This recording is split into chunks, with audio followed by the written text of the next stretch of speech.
Hello दोस्तों, आप सभी का वाई के मेडिकल क्लासेज में स्वागत है। मैं आपका वाई के सर आप सभी का वाई के मेडिकल क्लासेज में स्वागत करता हूं। तो अपन सीबीएस की स्टडी कर रहे थे, आगे स्टार्ट लेकर आया हूं आपके सामने हार्ट। तो आज बात करते हैं हार्ट के बारे में। तो आइए, हार्ट मैंने बताया था आपको हार्ट क्या होता है, हार्ट का मीन क्या होता है। मतलब हार्ट क्या होता था, heart is the hollow muscular organ. मतलब हार्ट एक प्रकार का खोखला मांसपेशियों से बना हुआ अंग होता है। अगर मैं बॉडी की बात करता हूं, हार्ट के पोजीशन की बात करता हूं, तो नॉर्मली आपका जो मीडिया स्टेनम होता है, मतलब आपका जो स्पेस होता है लंग्स का, उसके अंदर आपका हार्ट पाया जाता है। अगर मैं बात करता हूं आपके थोरेसिक केविटी की, मतलब आपके थोरैक्स की केविटी के अंदर आपका हार्ट पाया जाता है। अगर मैं फिक्सेशन की बात करता हूं तो सेकंड टू सिक्स रिब, मतलब सेकंड से लेकर दूसरी से लेकर छठवीं रिब के बीच में आपका हार्ट पाया जाता था। हार्ट की फिक्सेशन होती थी। अगर मैं हार्ट की साइज की बात करता हूं दोस्तों, तो हार्ट की साइज होती है आपकी फिस्ट की तरह, मतलब एक बंद मुट्ठी के आकार के आपका हार्ट होता है। ठीक है। अगर मैं लंबाई की बात करता हूं, लेंथ की बात करता हूं, तो हार्ट की जो लेंथ होती है वो 9 टू 10 सेंटीमीटर के आसपास होती है अप्रॉक्स। देखिए, अगर मैं हार्ट की बात कर रहा था, जैसे अपन ने ब्लड वेसल्स की लेयरिंग की बात की, वैसे ही हार्ट की भी कुछ लेयर पाई जाती है। मतलब हार्ट के अंदर क्या होता है, हार्ट की 3 लेयर्स पाई जाती है। अगर मैं हार्ट के लेयरिंग की बात करता हूं, अगर मैं हार्ट की लेयर्स की बात करता हूं, तो हार्ट की 3 लेयर पाई जाती है। मैं किसी भी चीज की, किसी भी ऑर्गन की 3 लेयर थी, कौन कौन सी? एक तो बाहर वाली लेयर, मतलब आउटर साइड वाली लेयर, एक मिडिल लेयर, मतलब बीच वाली लेयर, और एक इनर लेयर। तो यहीं पर हार्ट की बात करता हूं, तो हार्ट के अंदर भी 3 लेयर पाई जाती हैं, जिसके अंदर नंबर 1 बात करता हूं पेरिकार्डियम, नंबर 2 बात करता हूं मायोकार्डियम, और नंबर 3 की बात करता हूं मैं एंडोकार्डियम। तो देखो, पेरिकार्डियम नाम से क्लियर है दोस्तों, पेरिकार्डियम, कार्डियम मतलब कार्डिया, कार्डिया का मतलब होता है हार्ट। अगर मैं पेरी का मतलब बताऊं, पेरी का मतलब होता है अराउंड, मतलब चारों तरफ, मतलब बाहरी सतह के पास में। तो पेरी का मतलब क्या हुआ? It is the outer layer. Pericardium का मतलब क्या हुआ? Outer layer. अगर मैं बात करता हूं मायोकार्डियम, मायो मतलब मध्य वाली, बीच वाली, जो मसल से मिलकर बनी होती है, कौन सी होती है आपकी? मायोकार्डियम। तीसरे अगर बात करता हूं एंडोकार्डियम, कार्डियम मतलब कार्डिया मतलब हार्ट, एंडो मतलब विद इन, मतलब अंदर की साइड में, मतलब इनर साइड के अंदर। मतलब आपका एंडोकार्डियम का मतलब होता है इनर साइड के अंदर पाई जाने वाली कोटिंग या फिर लेयर या फिर परत, उसे नाम दिया अपन ने एंडोकार्डियम।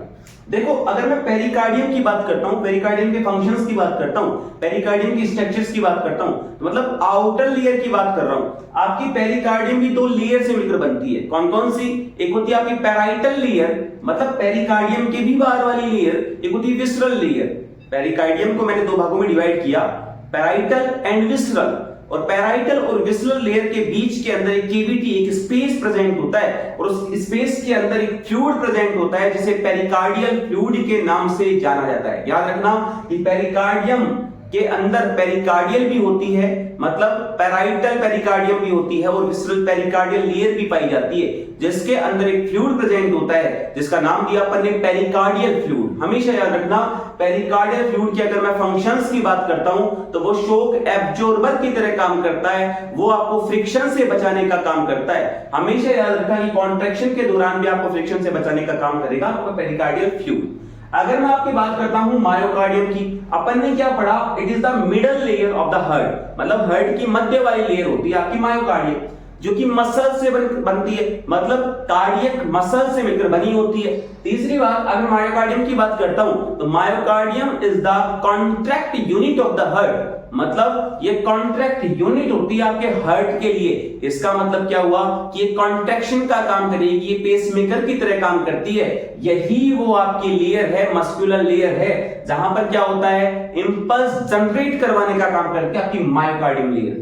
अगर देखो लास्ट लेयर की बात करता हूं, एंडोकार्डियम लेयर की बात करूं मैं, एंडोकार्डियम मतलब अंत वाली लेयर। देखो, अंत वाली लेयर की बात हो रही है। देखो, मान के चलिए किसी मकान के बाहर वाली लेयर, बीच वाली लेयर और अंदर वाली लेयर। अगर कोई मकान की दीवार है तो बाहर वाली लेयर का काम क्या होता है, बारिश से या फिर किसी भी बाहरी चीजों से उसकी प्रोटेक्शन करना।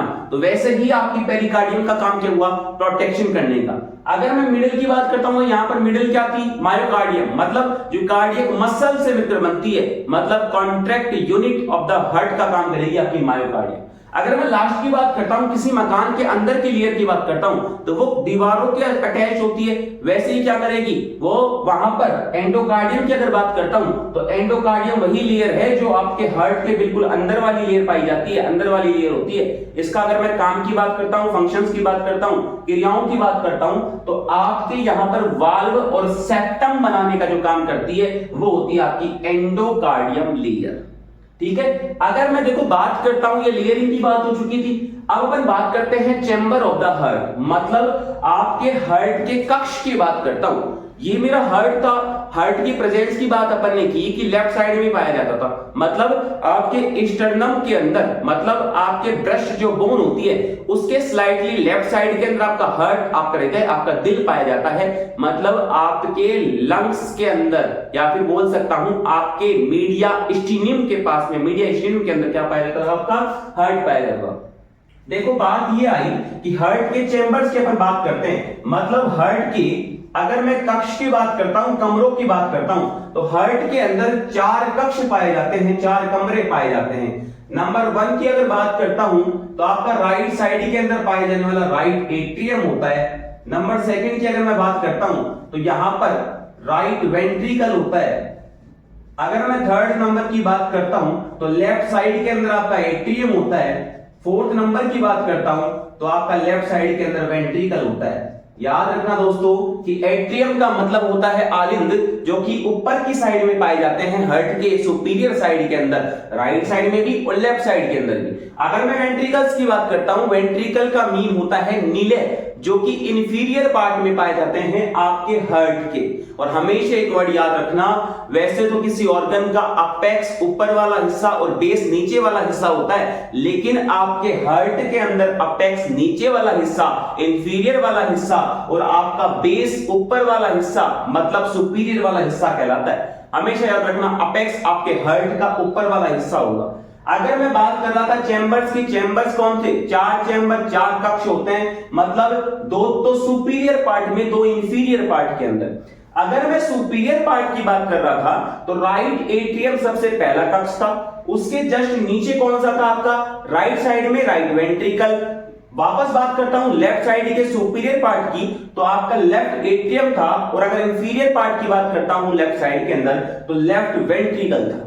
ये आपके कक्ष की बात हो चुकी थी। हमेशा याद रखना है कि राइट एट्रियम सबसे छोटा, सबसे स्मॉलेस्ट आपका चैम्बर होता है हार्ट का। लेकिन अगर मैं वही बात करता हूं आपके लेफ्ट वेंट्रिकल की, तो लेफ्ट वेंट्रिकल में दोस्तों आपका सबसे बड़ा, सबसे लार्जेस्ट, सबसे स्ट्रॉन्गेस्ट चैम्बर कौन सा होता है आपका, लेफ्ट वेंट्रिकल। इसका रीजन मैं बताऊंगा आपको। तो सबसे पहले तो मैं बताना चाहूंगा कि आपके हार्ट के अंदर ब्लड सप्लाई कैसे होती है, क्योंकि अपन ने पढ़ा, क्या चीज पढ़ी अपन ने, कि हार्ट का काम क्या होता था, पंपिंग करवाने का, पंपिंग करने का आपका हार्ट का काम होता था। तो हार्ट से जो ब्लड था आपके ब्लड कैपिलरीज के द्वारा, आपके ब्लड वेसल्स के द्वारा, आपकी आर्टरी और वेन के द्वारा ऑल ओवर द बॉडी के अंदर सर्कुलेट होता था और वापस आता था, रिटर्न होता था। अगर मैंने बात की आपके हार्ट की, तो आपके हार्ट के अंदर सुपीरियर पार्ट से, फॉर एग्जांपल आपके हेड से, फॉर एग्जांपल आपके नेक से, मतलब सुपीरियर बॉडी से सुपीरियर वेना कावा के थ्रू, याद रखना आपके हार्ट के अंदर सुपीरियर पार्ट से सुपीरियर वेना कावा के थ्रू ब्लड आता है, और आपके इंफीरियर पार्ट से इंफीरियर वेना कावा के थ्रू ब्लड आता है। और वो जो ब्लड आता है वो हमेशा याद रखना दोस्तों अशुद्ध रक्त होता है, मतलब डीऑक्सीजनेटेड ब्लड ही आपका फ्लो होता है। किसके अंदर, सुपीरियर वेना कावा और इंफीरियर वेना कावा के अंदर। और वो आकर कहां गिरता है आपका, राइट एट्रियम के अंदर। हमेशा याद रखना कि राइट एट्रियम के अंदर सुपीरियर वेना कावा और इंफीरियर वेना कावा के थ्रू ब्लड आएगा, और वो ब्लड आएगा कौन सा, डीऑक्सीजनेटेड ब्लड, मतलब इम्प्योर ब्लड। इसका मतलब होता है अशुद्ध रक्त। अच्छा, इसके बाद में राइट एट्रियम के बाद के अंदर आपका एक वाल्व से होता हुआ आपका राइट वेंट्रिकल के अंदर, मतलब नीचे वाले वेंट्रिकल के अंदर, नीचे वाले कक्ष के अंदर आपका ब्लड फ्लो होता है, मतलब ट्रांसपोर्ट होता है।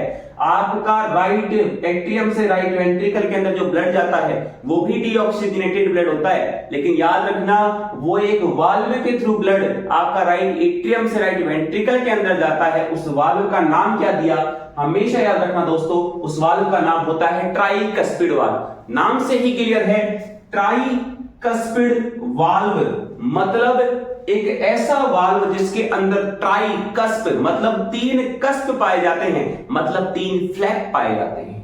तो इसके बाद में आया कि आपका राइट वेंट्रिकल में जो ब्लड आया है वो डीऑक्सीजनेटेड ब्लड है। आपका राइट वेंट्रिकल से ब्लड दोस्तों आपके लंग्स के अंदर फ्लो होता है। हमेशा याद रखना, आपका राइट वेंट्रिकल से जो ब्लड लंग्स में जाएगा वो भी एक वाल्व के थ्रू जाता है, जिसका नाम क्या दिया अपन ने, पल्मोनरी वाल्व।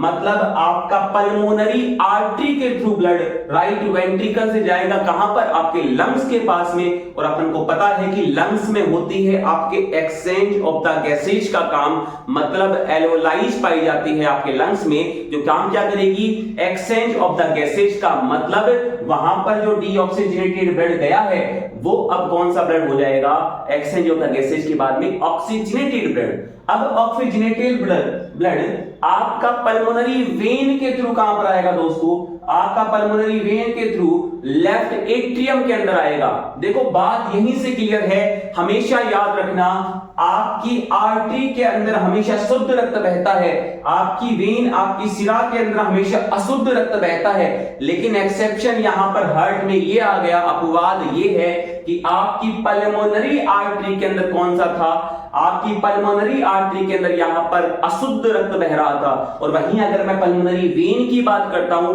तो यहां पर कौन सा ब्लड आया, यहां पर ब्लड आया आपका शुद्ध रक्त मतलब ऑक्सीजनेटेड ब्लड। तो आपकी पल्मोनरी आर्टरी, आपकी पल्मोनरी वेन एक्सेप्शंस होते हैं, अपवाद होते हैं, जो कि वेन के अंदर हमेशा अशुद्ध रक्त बहता है लेकिन पल्मोनरी वेन के अंदर शुद्ध रक्त आएगा, और आपका पल्मोनरी आर्टरी के अंदर अशुद्ध रक्त बहता है, हमेशा याद रखिएगा। उसके आगे चलता हूं कि पल्मोनरी वेन के थ्रू आपका लेफ्ट एट्रियम में जो ब्लड आया है वो आया है आपका ऑक्सीजनेटेड ब्लड, मतलब जिसके अंदर ऑक्सीजन की मात्रा तो ज्यादा है और CO2 की मात्रा क्या हुई, कम है। अच्छा, अब लेफ्ट एट्रियम में जो ब्लड आया है वो भी एक वाल्व के थ्रू आपका लेफ्ट वेंट्रिकल में जाएगा। तो दोस्तों हमेशा याद रखना कि लेफ्ट एट्रियम और लेफ्ट वेंट्रिकल के बीच में जो वाल्व होता है उसका नाम देते हैं अपन मिट्रल वाल्व, उसका नाम देते हैं अपन बाइकस्पिड वाल्व। नाम से क्लियर है दोस्तों, बाइकस्पिड मतलब जिसके अंदर 2 कस्प पाए जाते हैं, मतलब जिसके अंदर 2 फ्लैप पाए जाते हैं, उसे बाइकस्पिड वाल्व के नाम से जाना जाता है। इसका दूसरा नाम बताया मैंने, मिट्रल वाल्व। अच्छा, तो राइट आपका लेफ्ट एट्रियम से ब्लड लेफ्ट वेंट्रिकल में आ चुका था, वो आया आपका बाइकस्पिड वाल्व के द्वारा। तो मेरे दोस्तों यहां पर याद रखना, मैंने बताया था कि राइट एट्रियम सबसे स्मॉलेस्ट चैम्बर होता है, उसी के अलावा लेफ्ट वेंट्रिकल आपका सबसे लार्जेस्ट, सबसे थिकेस्ट, सबसे स्ट्रॉन्गेस्ट चैम्बर होता है, क्योंकि सारी की सारी जिम्मेदारियां इसी के पास हैं। कौन सी जिम्मेदारियां दोस्तों, इसके पास वो जिम्मेदारियां हैं कि आपके लेफ्ट वेंट्रिकल का सारा ब्लड, मतलब हार्ट से जो ब्लड लेफ्ट वेंट्रिकल में आया है वही ब्लड है जो आपकी ऑल ओवर द बॉडी के अंदर सर्कुलेट होगा। मतलब सबसे ज्यादा प्रेशर कहां लग रहा है आपका, लेफ्ट वेंट्रिकल में, इसीलिए इसकी वाल, इसकी दीवारें यहां पर सबसे मोटी होती है, थिकेस्ट होती है, स्ट्रॉन्गेस्ट होती है दोस्तों। तो याद रखना आपका लेफ्ट वेंट्रिकल सबसे बड़ा, सबसे लार्जेस्ट चैम्बर होता है, उसके सिवा आपका सबसे स्ट्रॉन्गेस्ट और सबसे थिकेस्ट चैम्बर भी लेफ्ट वेंट्रिकल होता है, जिसके बाद में लेफ्ट वेंट्रिकल से आरोटा के थ्रू, यहां पर याद रखना लेफ्ट वेंट्रिकल से आरोटा के थ्रू आपका ब्लड जाएगा। कौन सा ब्लड था दोस्तों, आपका ऑक्सीजनेटेड ब्लड। वो जाएगा आपका कहां पर, ऑल ओवर द बॉडी के अंदर, मतलब आपकी पूरी कंप्लीट बॉडी के ऑर्गन्स के पास ऑक्सीजनेटेड ब्लड जा रहा है। किसके थ्रू, आरोटा के थ्रू, याद रखना हमेशा। तो आरोटा के थ्रू आपका ऑल ओवर द बॉडी के अंदर आपका ब्लड लेफ्ट वेंट्रिकल से होता हुआ सप्लाई हो जाएगा, सर्कुलेट हो जाएगा, ट्रांसपोर्ट हो जाएगा। और उसके बाद में दोस्तों दोस्तों, ये जब ब्लड टिश्यूज के पास में पहुंचेगा तो टिश्यूज के अंदर होगा क्या कि टिश्यूज के अंदर CO2 की मात्रा ज्यादा थी और ऑक्सीजन की मात्रा कम थी, लेकिन आपके ब्लड के अंदर ऑक्सीजन की मात्रा ज्यादा है, इसीलिए वहां से वो ऑक्सीजन ले लेगा और CO2 छोड़ देगा। मतलब अब आपका जो ब्लड है वो ऑक्सीजनेटेड ना होकर डीऑक्सीजनेटेड ब्लड हो जाएगा। उसके बाद में वापस एक साइक्लिक प्रोसेस होगी और वापस ऊपर वाली बॉडी से सुपीरियर वेना कावा और नीचे वाली बॉडी से दोस्तों इंफीरियर वेना कावा के थ्रू आपका ब्लड, कौन सा ब्लड, डीऑक्सीजनेटेड ब्लड, वापस आपका किसके थ्रू, सुपीरियर वेना कावा और इंफीरियर वेना कावा के थ्रू राइट एट्रियम में आ जाएगा। ये पूरा सर्कुलेशन वापस रेगुलर साइक्लिक प्रोसेस के अंदर चलता रहता है मेरे दोस्तों। हमेशा याद रखना, आपके बॉडी के अंदर, आपके हार्ट के अंदर डबल सर्कुलेशन होता है भैया। डबल सर्कुलेशन का मतलब हुआ एक बार लंग्स के पास में ब्लड जा रहा है और वापस आपकी बॉडी से सर्कुलेट होता हुआ वापस आपके राइट एट्रियम में ब्लड आता है। इसीलिए आपके हार्ट के अंदर दो प्रकार के सर्कुलेशन होते हैं ब्लड के लिए, जिनका नाम देते हैं पल्मोनरी सर्कुलेशन और जिसका नाम देते हैं सिस्टेमिक सर्कुलेशन।